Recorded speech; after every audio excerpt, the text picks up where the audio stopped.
This is Paul Schneiderman today on the 161st edition of the Sports Untold podcast, also on the Seattle-based Rainier Avenue Radio.world.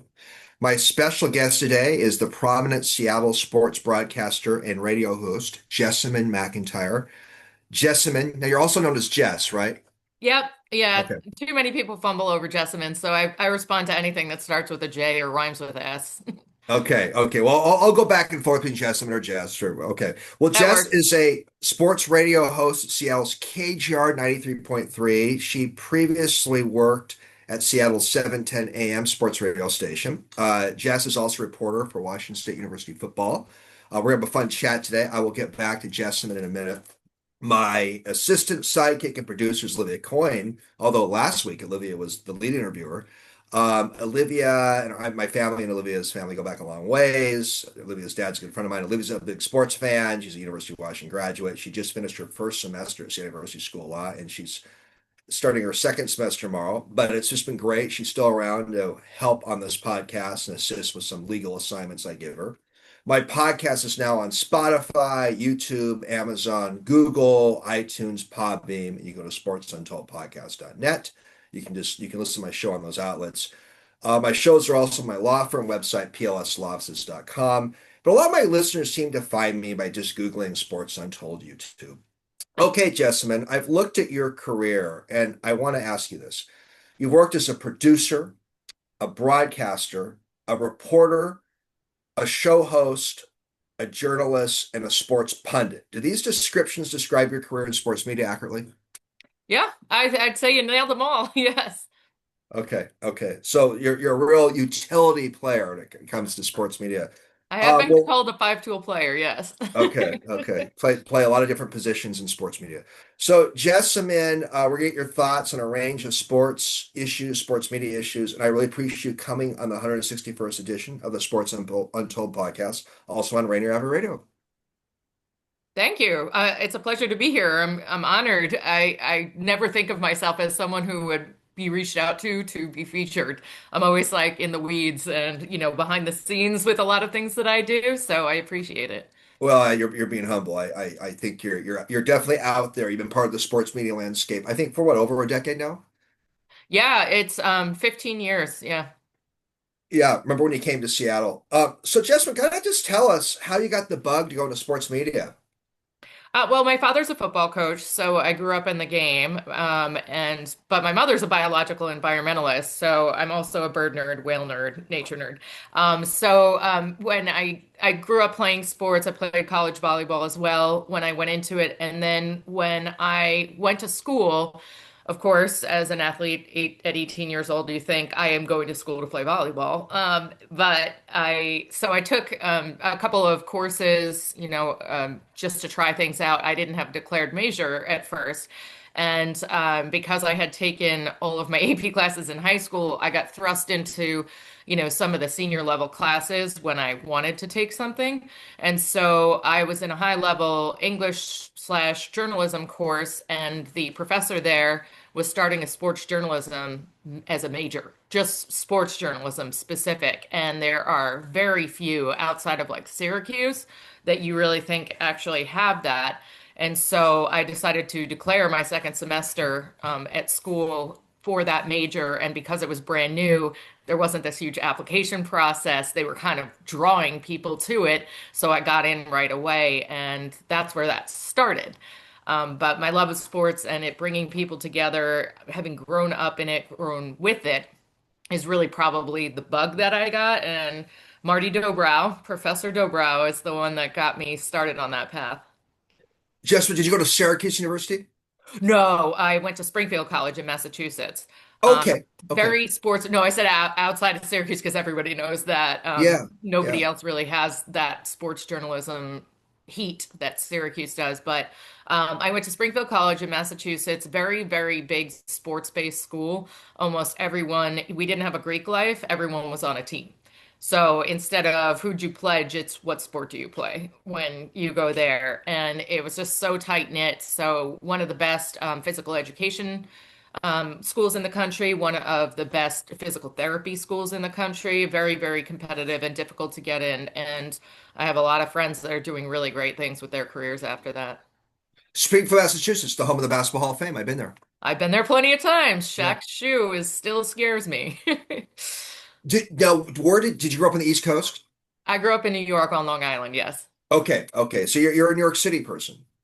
No, no, people get that messed up because Long Island, we pretty much stay on the island. People assume that, I mean, obviously I've been there plenty of times, but New York City is just a compacted version of everything that we have out on the island.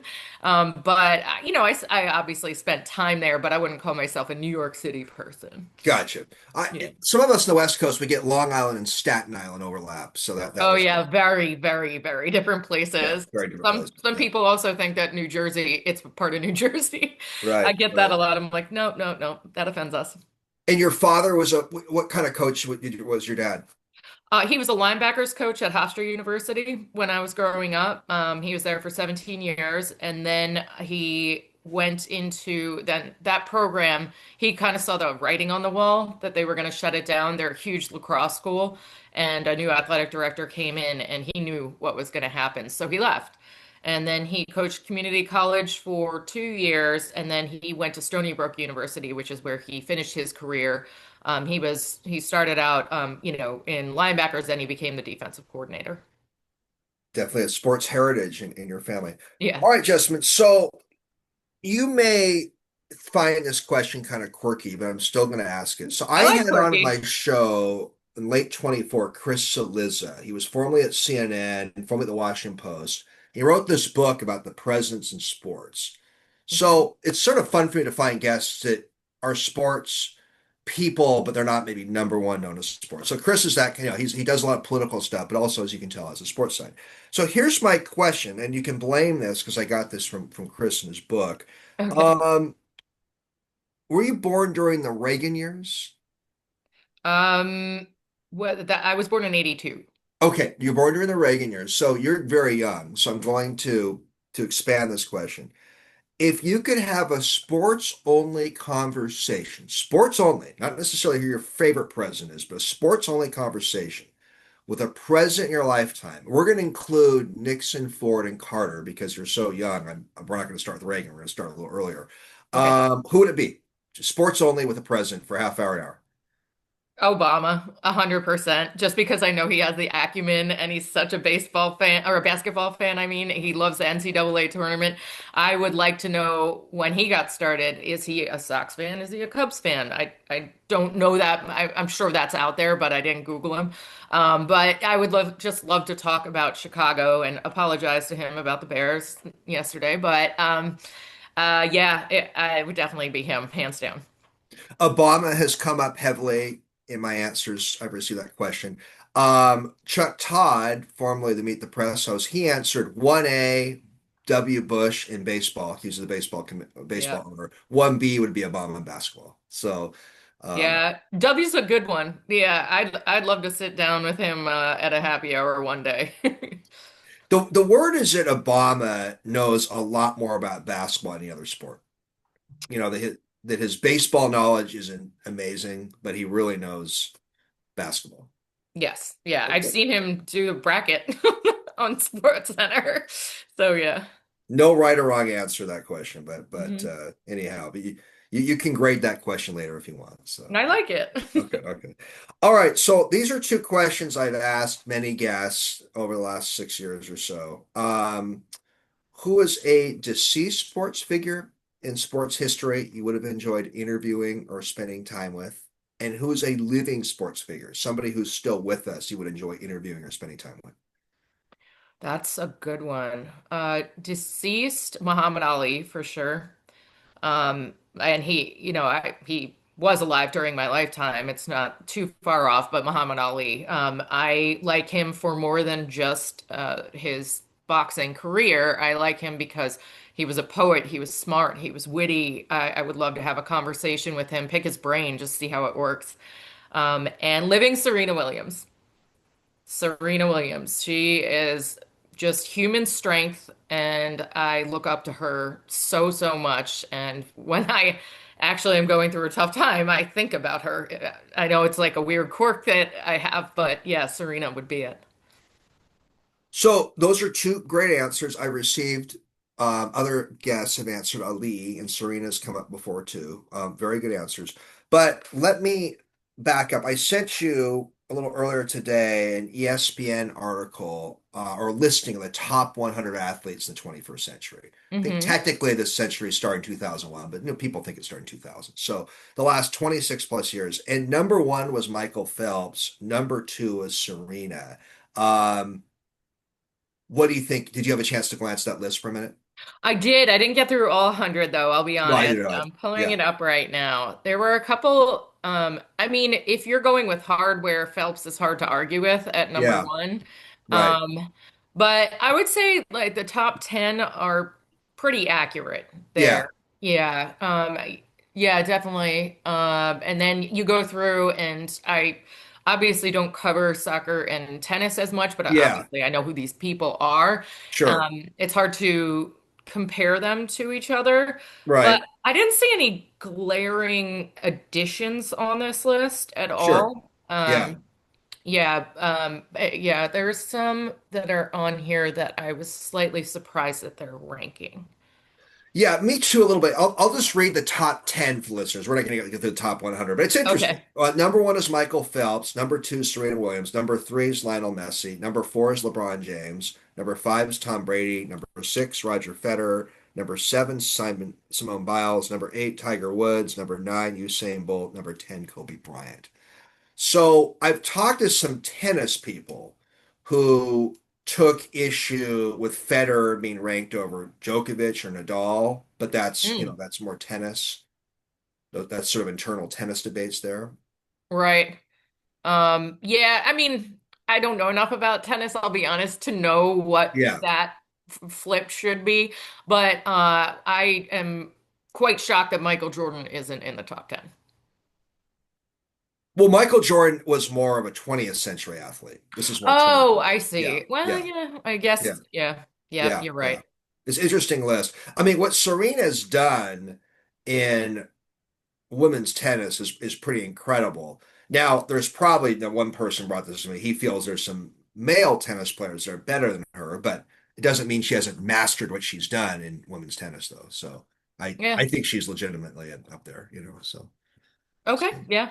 yeah, Yeah, I would agree with that. Yeah, I mean, out of 100 people, it's kind of I like seeing Ichiro on there, 37. That's a yeah, good one.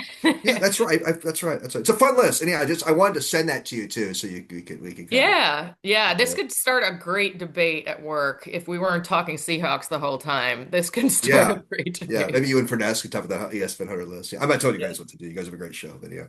Okay, so I'm going to narrow this. Who is a woman sports figure in history? And I'll give you a couple clues that you would love to interview or spend time with. I mean, there's so many. Lisa Leslie, Sue Bird, Lindsey Vonn. You already mentioned Serena Williams. Who would be a woman sports figure? It can be someone in management, Billie Jean King. You would love to interview or spend time. That's who I was going to say is Billie Jean King. Billie Yeah, Jean I King. was like, I'm going a little farther back there, but yeah, she would be the one that I would absolutely want to talk to. Just, I watched the movie with Steve Carell, and I just absolutely loved it. I want to know how true it is to the real story, actually. But yeah, she would be fascinating to talk to. It's interesting because you said that you're not much of a tennis person, but you've mentioned two tennis people as among your favorite athletes. So, Yeah, well, I don't know the ins and outs of the game. I know the game enough to know what's going on in a game, but I don't follow it closely enough to know who ranks where. I watch the big events, but to really break down a game, I'm not qualified to do it. But I respect the game and I respect those who have risen to the top, especially the way Billie Jean King did. I'm charitably an average player. I've been playing a little more since the pandemic, but I enjoy it. But no, Billie Jean King. It's just kind of interesting that I had Mark Patterson on my show. He's a former NFL player, played UW, and Mark answered Jimmy Connors as the living sports figure he'd love to spend time with. So it's kind of interesting, although Mark was a pro football player, that he went the tennis route too. So Yeah, that is interesting. I wonder if it's just so far removed from what we see every single day, what we cover every single day, yeah, that you want to go outside of the box. yeah, Could be. yeah. Yeah. Okay. I'm going to narrow this. Who's a living sports broadcaster you'd love to interview or spend time with? And who's a deceased sports broadcaster in history you love to spend time with?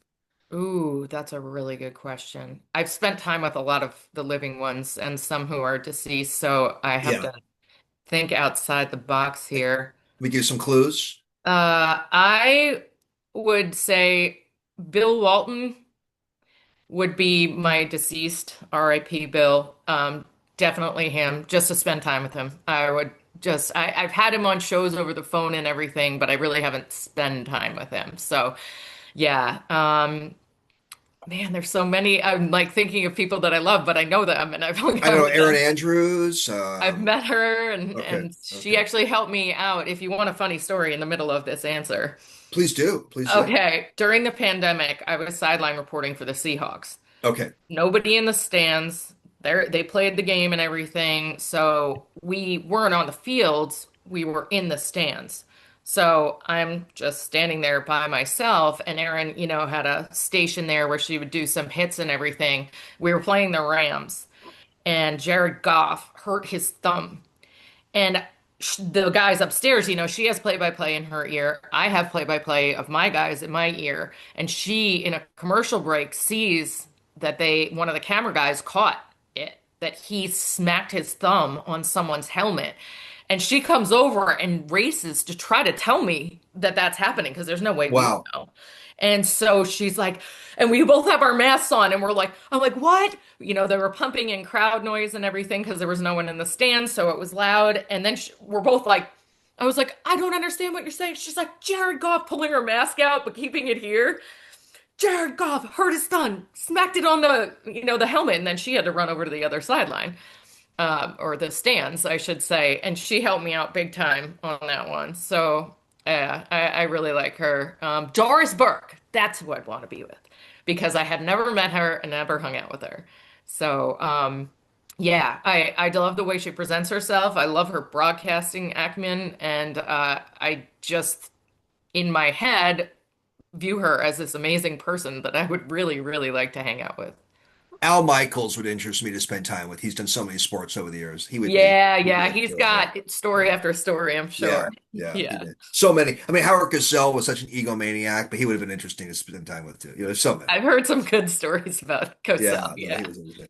Livia, jump in here. I know you got a couple good questions for Jess.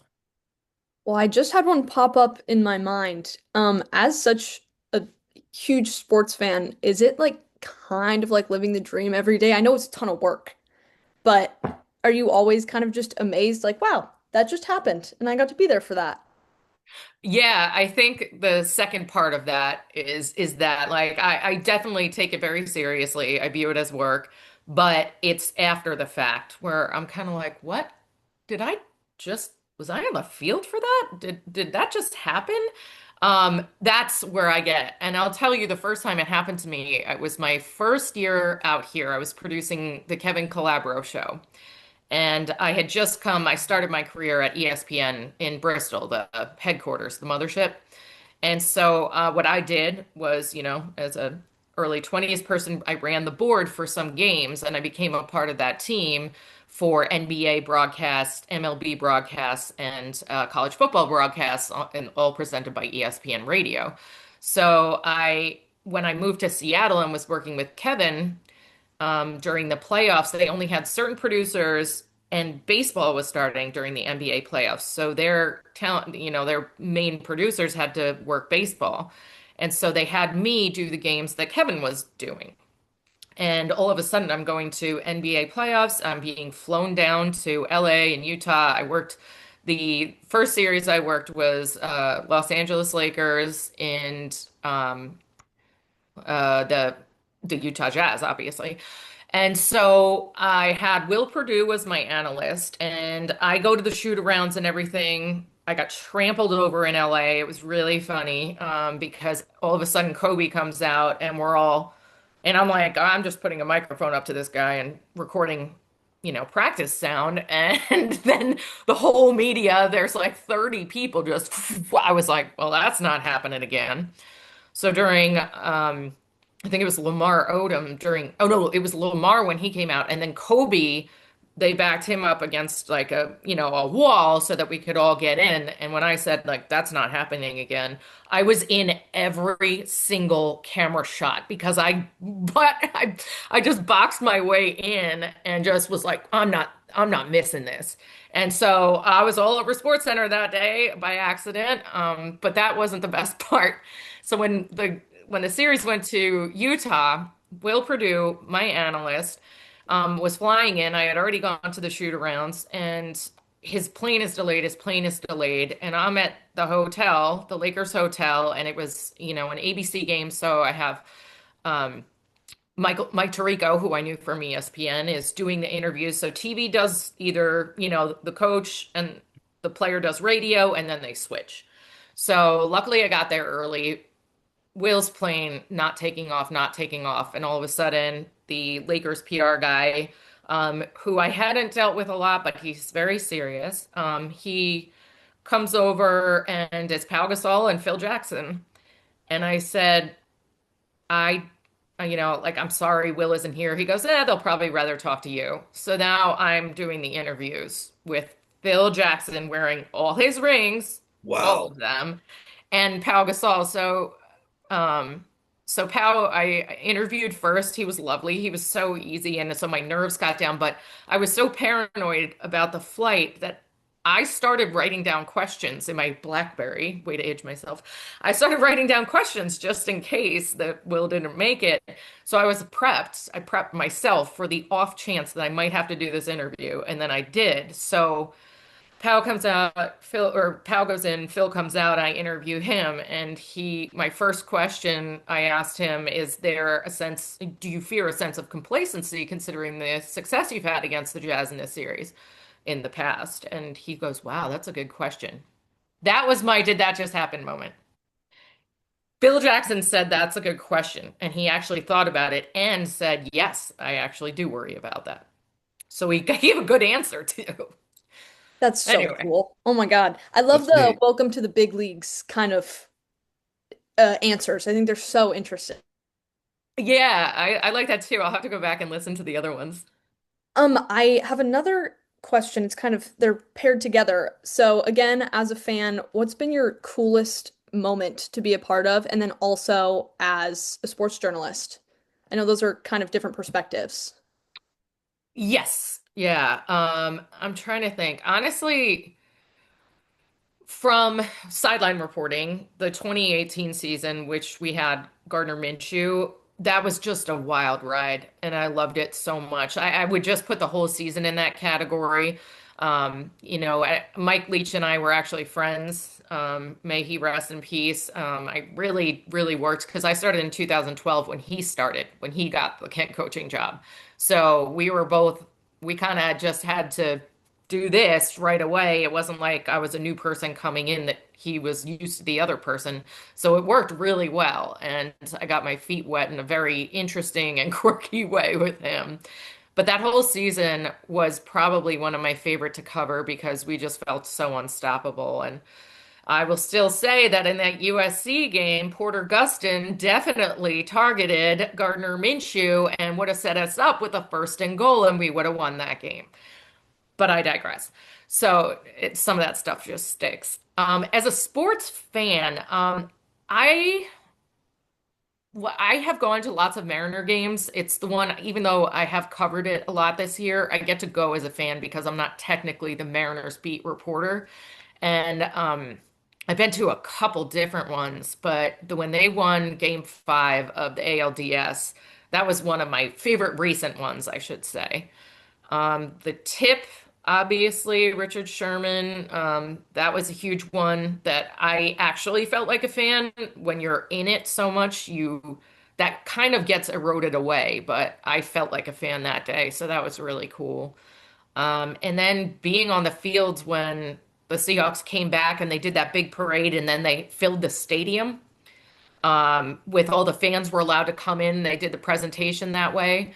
I was on the field as a reporter for it, and I thought that was a really cool experience. Like I'm sitting here with Pete Carroll and the entire team, Russell Wilson, Jermaine Kearse, a lot of the guys I got to know because of, doing the show from VMAC and covering them, interviewing them. But it just felt like a very wow moment. And, I would say that I got to be, I really felt like I was doing good work that day. I love those answers. It's so fun to relive that and hear different perspectives. So thank you. I appreciate that. Yeah, you got it. Thank you. A lot of fun. Livia will hopefully jump back a little bit, but boy, you mentioned all these different sports figures in from Olivia's your answers to Olivia's questions, and I do want to pick your brain Hmm. here. Um, I've had Kevin Calabro on my show, great guy, Love it. and just a great guy. Did you? It must have been a great guy to work with. Yeah, he was awesome. I came on the heels of the Sonics departure, and so I just felt so bad for him. I was so proud of him for taking a stand that he wasn't going to OKC. He was, he wanted his youngest son to graduate high school before he ever made a move at all. And I felt the loss, for him. And and then getting to be on the radio. We still were very NBA focused, which was very difficult because the city was so mad. I know. So it was a work. We had to work together to, create a good radio show that people will listen to, and it ended up being great because people missed his voice. I think people would listen to him read a phone book, to be honest. But he was wonderful to work with. He was always so good to me. Great basketball play-by-play man. You know, Oh, Kevin reminds me a bit, Jessamyn, in style to John Forsland, who's also been my show. They remind me of each other a bit. yes, I Yeah, I totally yeah, can hear that. yeah, Yes, a yeah, hundred yeah. percent. I mentioned that to Forsland. I've never mentioned that to Calabro, but I said, John, I see a little Kevin Calabro and you and a little Kevin Calabro and John Forsland. He goes, well, that's a real compliment. I really appreciate it. And John had said he's heard that before. So I don't, they remind me of each other a bit in a good way, in a very good way. Yeah, yeah. I So, mean, when I was doing those games, my role as the game producer was to sit next to Kevin yeah, at the yeah. play-by-play table too. So I got it like fed in real time while I'm watching the game. That's another wow moment too. Yeah, I bet. So many of them. Yeah. You mentioned Mike Leach and the late Mike Leach, so rest in peace, the Washington State coach and coached at Mississippi State and Texas Tech. Was he as a rogue guy as he was made out to be? Yeah. He No. was 100% authentic. Okay. What you heard and what you saw was what you got. Okay. Yeah, I remember when the Pac-12 network still existed. There was a reporter, Jill, who was, did a lot of our games. And so, she was located in Portland, and then moved to Arizona. So it was like easy transport. She did West Coast. So we ended up becoming friends. And her name is Jill Savage. I should mention her last name. And so they had 20 minutes with Mike Leach, and it was Yogi Roth. I forget who the analyst was, but they were like, "What do we do? How do we get him talking? He can be so short." And I was like, "Laugh." I said, "Laugh, and he will not stop talking. He loves entertaining people." I was like, "He's gonna make a joke, and it's gonna be really obvious. Just keep laughing." And 40 minutes later, I got to sit in on it. One of the SIDs comes in like, "Guys, what are you doing? He's 20 minutes late for practice." I'm like, So, "Okay." so you thought he was a nice man, Mike Leach? 100%. Okay. Okay. Yeah, I know. Okay. And you know what? A lot of Yeah. people try to white knight me at times Yeah. because he would run Yeah. by me on the sideline and everything, but I took it as a challenge. Yeah. I loved I was like, "You son of a," and people thought it was so disrespectful. And I'm like, "Would you be saying that about a guy? Like, let's not." Maybe you would, but I felt a lot of it had to do with the fact that I was a woman. I'm like, he at least turns around when I catch him and gives me the interview. And he told me stories about he got mad when cameras went wireless because he would weave in between on the way to the locker room to try to get the camera guy tangled up in his team because of the wires. And then he got mad when I wore sneakers because he's like, "Man, I love seeing those high-heeled girls get stuck in the turf." And we just had fun with it. And, I got a lot of personal time with him at bowl games and stuff too. He's 100% the same guy all the time. I appreciate that. I just have heard from different people. Mike Leach was a rough guy, but it's good to hear your perspective that he had a nice side to him. So it's always good to hear a different perspective about a well-known figure. Well, So I mean, I think it depends too who you yeah, are and what the situation is too. sure. Like he was so mad when the Pac-12 experimented with 18-minute half times instead of Okay. 20. And Okay. then so he would yell at reporters, the television reporters, about it because he thought it was like a TV thing and he'd have to stop for TV and then he'd have to do my interview and he would say to them, "Oh, this is your fault." Like, it all depends on the situation, but I got a solid 8 years with him. Neat. Neat. You could probably write a book about Mike Leach. Yeah. There's a I lot there. could. There's Yeah. a lot of them out there. He wrote a couple, Yeah. but Right. Right. yeah, I'm sure there's some in the works. I think Bruce Feldman would probably be the one to write that one. Okay. Okay. He's a famous sports journalist. Hmm. Okay. I'm a University of Washington grad, Jess, but I do want to ask you a few Wazoo football questions because you definitely have a connection to the program for many years. So I'm gonna there's a lot of disappointment about the Pac-12 falling apart in its old format. And I don't like what happened to Washington State, Oregon State, being left behind. But do you think in a roundabout way, Washington State University may end up long-term flourishing in the newly reconfigured Pac-12? Could this end up being a positive for the university in a roundabout way? I mean, it could. The Cougs are definitely resilient, rise from the ashes type of attitude over there, and I do think it could because you look at, the Mountain West teams that are coming here. We are a step ahead, and might I add, Kirby Moore is just destroying it right now, and I mean that in a good way, obviously. He's killing it in both recruiting and in the portal. It's unbelievable, and he actually came to our bowl game, the famous Idaho Potato Bowl in Boise.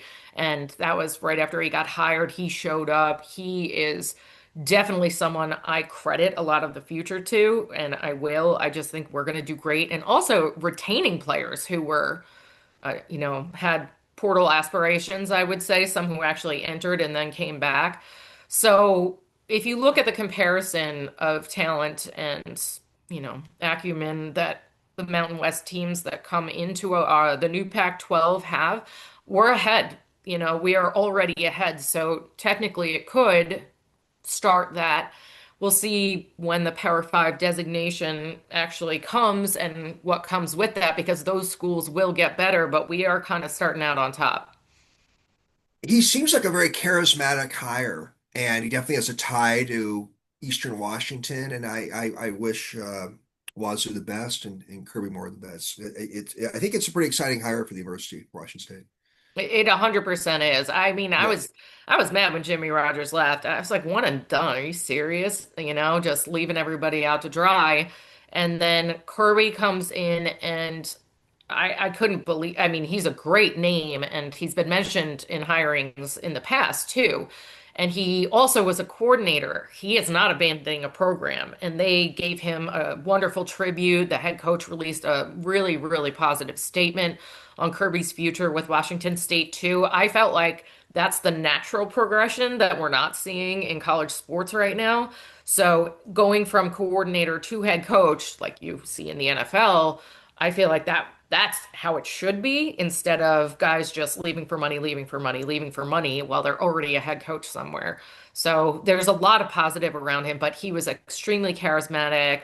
He and President Cantwell were, tag team and everything. She was with him the whole time, and she definitely is the one making the decisions right now. And I don't want you to think I'm a Husky snob. I'm not, but it's tough to keep people in Pullman, Washington, though. It's It's a whole different situation. It's a different experience. right. And, I think that I don't think it's keeping them there. I think it's getting them there. That's actually the tough part.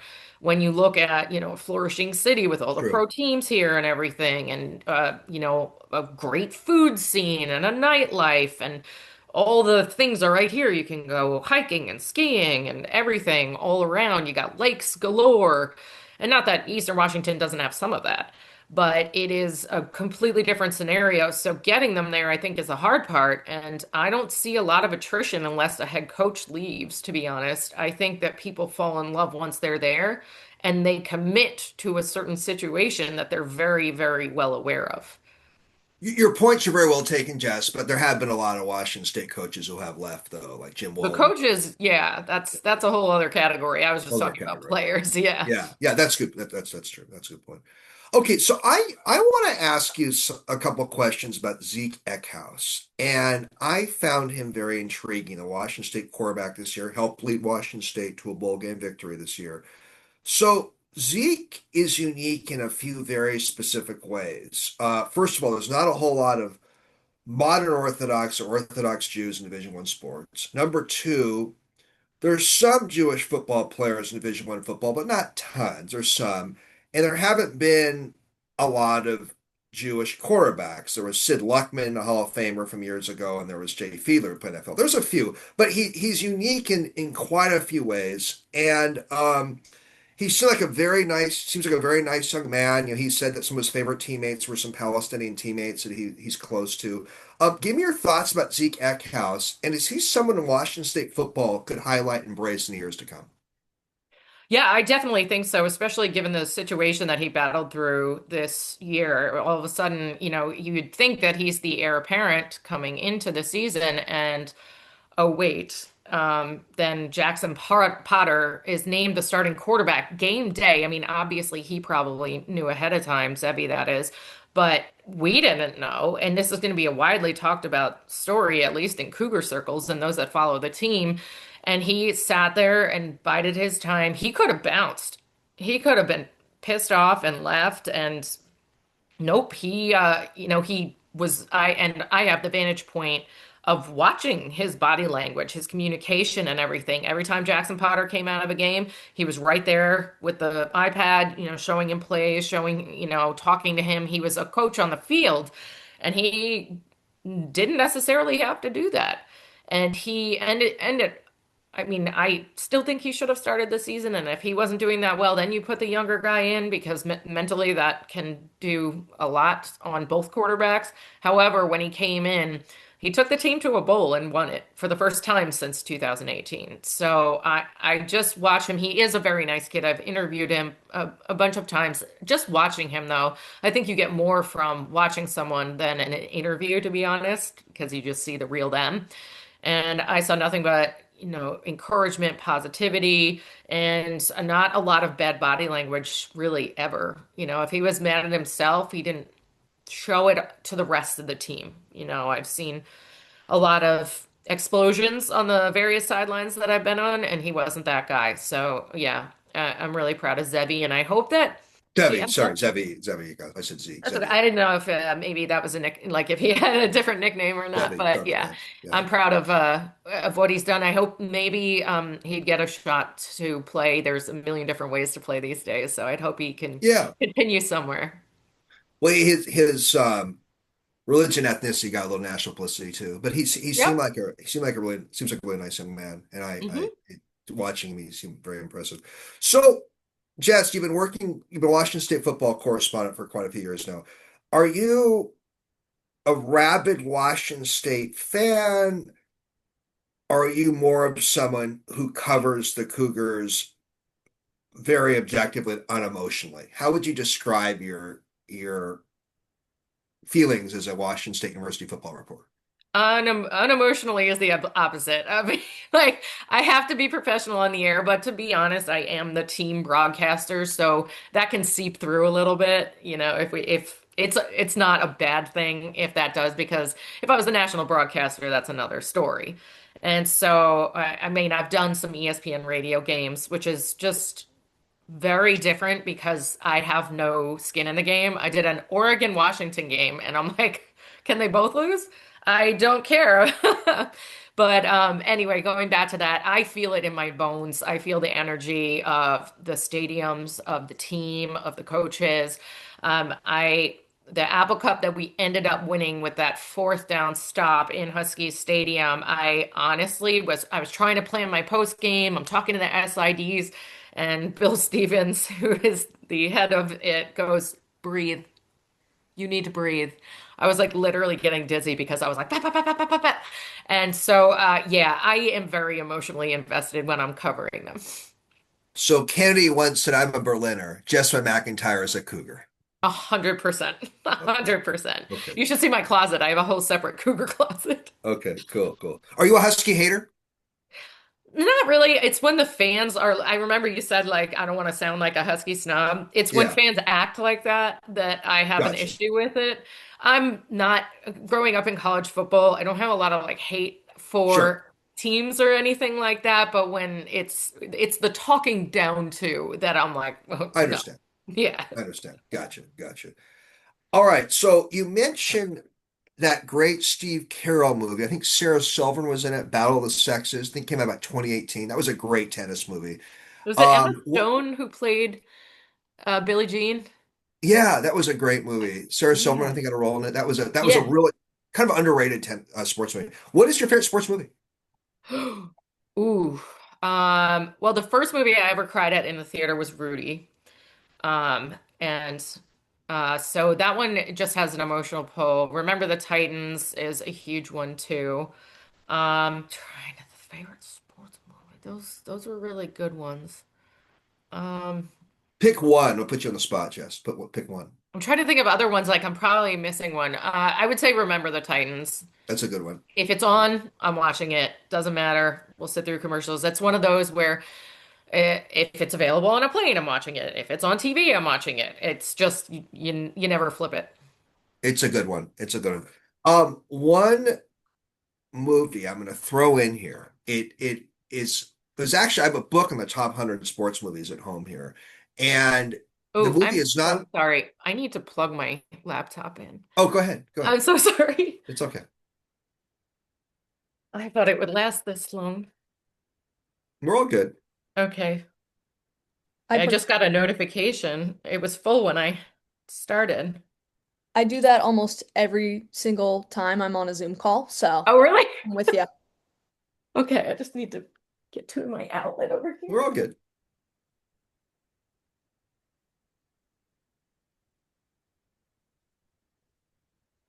Better a stop than me going away.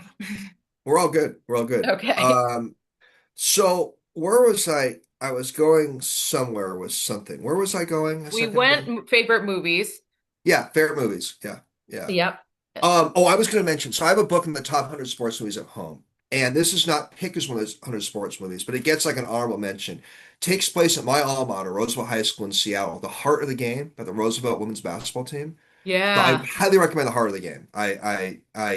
It's really well done. Documentary. Lise Woodward was the broadcaster in it.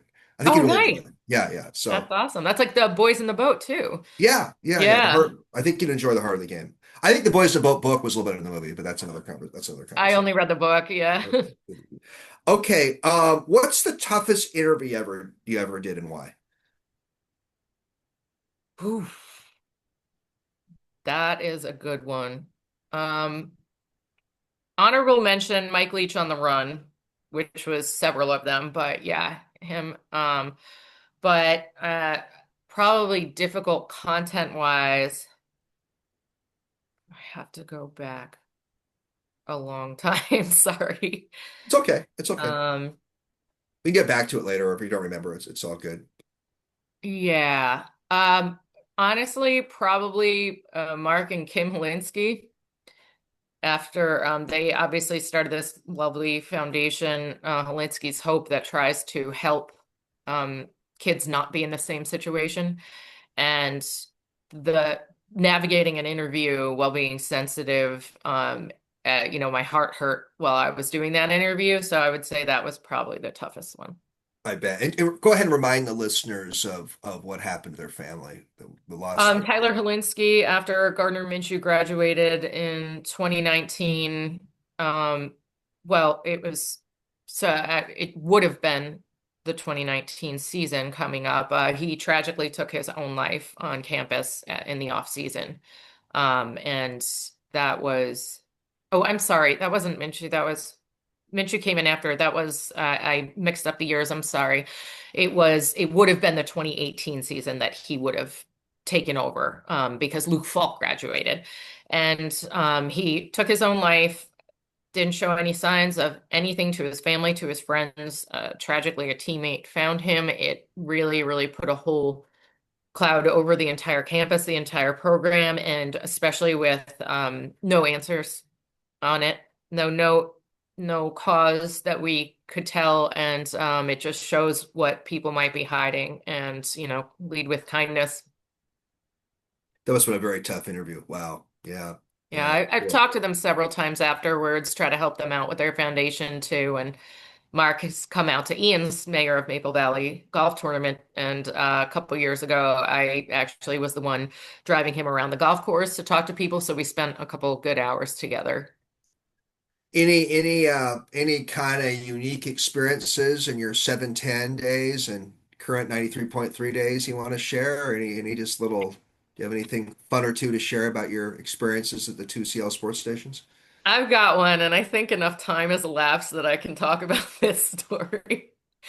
The 2015 Seahawks season, where they started out 2-4, I believe. They were coming off back-to-back Super Bowls. Everyone was still raw from the loss of the Patriots. And so it was, I guess it was a 2015 season. So anyway, Jim Moore, who has a way of Been on pushing. my show. Been on my show. Yep, I bet he has a way of pushing people's buttons. And the show I was on, Afternoon Drive, was Danny David Moore with Danny O'Neill, Dave Wyman, and Jim Moore. Now, Danny was covering the Seahawks for the Seattle Times still, so he was on his way back. He wasn't there. We would go to VMAC to do these interviews on Monday to tape them because Tuesday's an off day, so we would do two interviews back to back and tape them. So we're out there in the media room. Nobody's there. We're there early. It's like 10:30 in the morning. And so we're expecting Doug Baldwin to come in as one of our interviews. He's going to be our first guy. And it's just Wyman and Jim. And I start, checking with the studio, hey, can you hear us? You got levels? Okay, great. We're going to have Doug here in a minute. And then Michael Bennett walks in and he's big mad. And Jim Moore wrote a sarcastic column for the Kitsap Sun, which is behind a paywall. So someone found his article and sent it to Michael Bennett. So he is really mad. Goes, hey, is Jim here? Because I was like, oh, great, Michael Bennett, even better. Great, we're gonna have him. I was like, hey, Michael. He's like, is Jim here? I'm like, yeah, he's right here. And you got a problem with me? And I'll just say because I accidentally recorded it because we were taping down the line. It was 2 minutes and 46 seconds of me wondering if I have to call 911 when he hits Jim, Oh and my gosh. Wyman wondering. Actually, Wyman said that he was thinking it's going to hurt so much when I tackle Michael Bennett off of Jim. Wow. But Jim stood tall in the pocket, and Wyman said, and Wyman was a linebacker in the NFL for a long time, played at Stanford. He said that he had never seen someone that angry without throwing a punch. Oh So my gosh. it was, I mean, in hindsight, hilarious, but very scary at the moment. Oh, I bet. And and there was this little intern trying to get him out of there and everything. And finally, Doug walks in and he's like, all right, you made your point. Get out of here. But anyway, I thought in hindsight it was hilarious, but that was one of the more uh, outlying things I had experienced. Oh, I bet. I bet. Yeah. Michael Bennett's a big guy too. And he is good at being angry when he's in the heat of it. He's calmed down after his playing days, but when he's mad, I wouldn't want to go near him. Gotcha, gotcha. And you have fun working with Ian and Softy and that whole group at KJR. Yeah. Yeah, I was Yeah. surprised at how quickly they embraced me, just considering that I competed against them for 11 years across the lake. So, yeah, I think it was nice because I was treated as like an acquisition. Like they were really happy that they had me.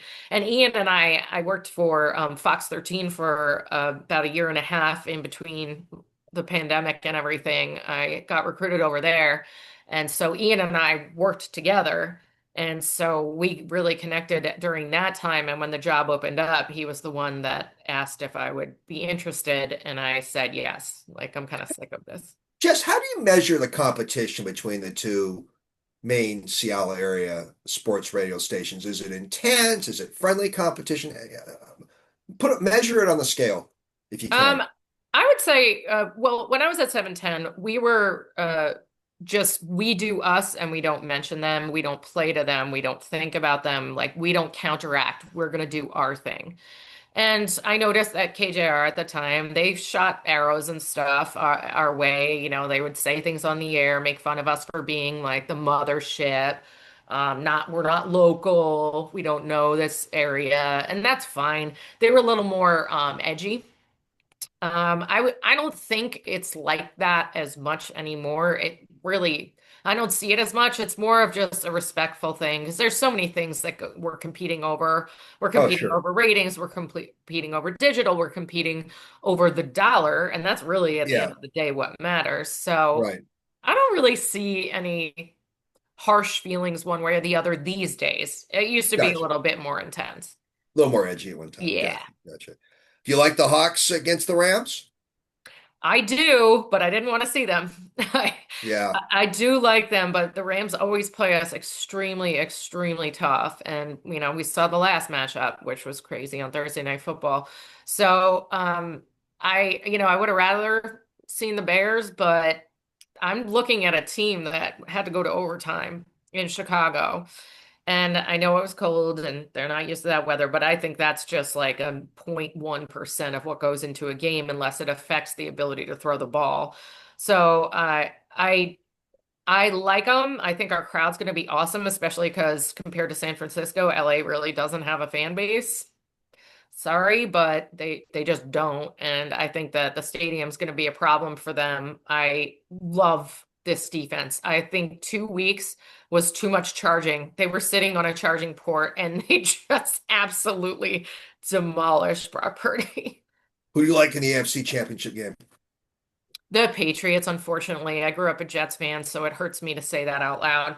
But I do like the Patriots. But I mean, if Bo Nix wasn't injured, I might be thinking differently. I just think that this whole season, I thought the Patriots were fool's gold. I thought that their cracks would show, and they don't really have any. But I do think it's interesting that we're looking at Jarrett Stidham. Maybe he'll have some secrets he can share. Yeah, we're the Final Four of the NFL now. Wow, wow. Livia, got anything else for Jess?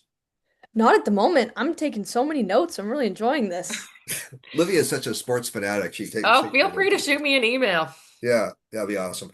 Um, I got maybe another question or two. You've been so generous with your time, Jess. What a treat to have you on. All right. I'm a big Mariners fan. Started going to games with my late dad, 1977. So show my age a bit. And I really wanted to get to the World Series, win the World Series, of course. Let's just get there first. Anyhow, Yeah. do you think there may be one bat away from being really good, Jess? That's my concern. My hunch is maybe they're one bat away. What do you think right now? I would say yes, the consistency because we saw a lot of success come from unexpected places in that Yeah. lineup, in that order this year. So if you have, a guaranteed bona fide bet, yeah, if you add it, I think that's the difference maker, to be honest. They have so much control over their pitching staff right now, which is great because, I mean, I hate to use it as a verb, but I feel like people got Felixed. Felix got is the reason for that wasting pitching staff. We've seen that happen before, and I think they're very good, but they are going to have to add something like the third heat, if you will, to this lineup to really, really be okay. They are AL contenders. Those are my instincts right now. And I'm not, I don't analyze them every day. Those are kind of my instincts. Speaking of Felix, do you know his WAR wins above replacement is better than Sandy Koufax's? Wow, I did not know Felix that. has an interesting Hall of Fame case. If you break Yeah. down the numbers, he has an interesting case. We'll see. And everyone that says it's like win-loss record, it's like look at the score. It's 2-1. It's 3-1 or 2-1, 1-0. It's yeah. I do think he has a Hall of Fame case, 100%. He's up there too. I had Dave Sims on a couple years. We went through all these different, I went through some numbers with Dave Sims. I don't have them, or facts with him. I don't have them in front of me, but Felix is also up there with Warren Spahn among the pitchers with the most like strong no decision appearances. He Mm, lost some, he had like no decisions, like 2-1 kind of games and stuff. yeah. It's, but he has an interesting case. Jess, on the Kraken, okay, I want you to put on a Jessamyn McIntyre crystal ball.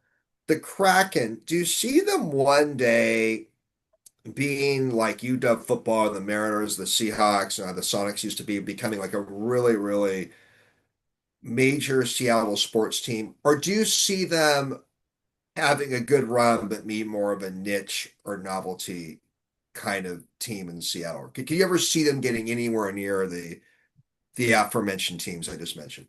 I 100% think that they are. I honestly like feel like they are right now, but we're in the midst of NFL season. I think that the way that because we're the home of the Kraken, the way that the I don't want to say communications and PR and everybody in that system, they are forward thinking. Everybody who runs the team, outside of hockey, they want to make the fan experience. They go ahead of it. They're not reactive, they're proactive.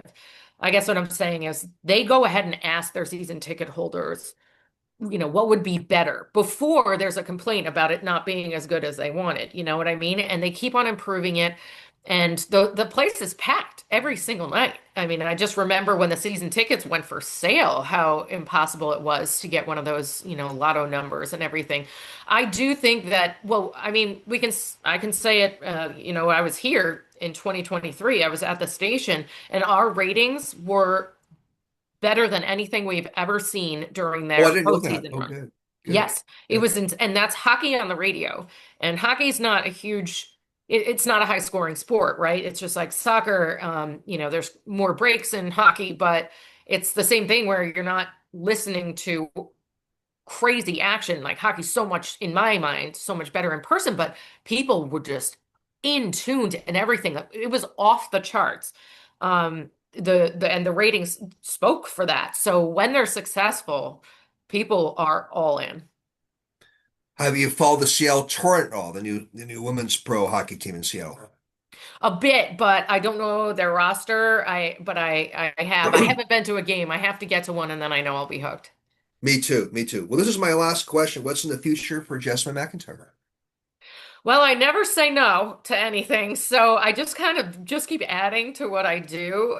Um, I'm not sure. I know that podcasting is becoming a huge thing. I would definitely wear an executive producer hat for an up and comer if that should come my way. But I love live radio too, just because of the immediacy and the accuracy because of the immediacy and just to reach people where they are in the moment every single time. And it's so different from TV too, because I don't need a cameraman to go down and interview someone, to go put them on the phone with my show that's back at the studio. I just like that we can be there in the moment. So radio is where I'd like to stay. We'll see though. I've been afforded many opportunities. I've gotten recruited for every job that I've had. So I have no idea if I'd ever leave, but my ears are always open. Jess, what a treat. Thanks for coming on the Sports Untold podcast. We'll be in touch. Thank you.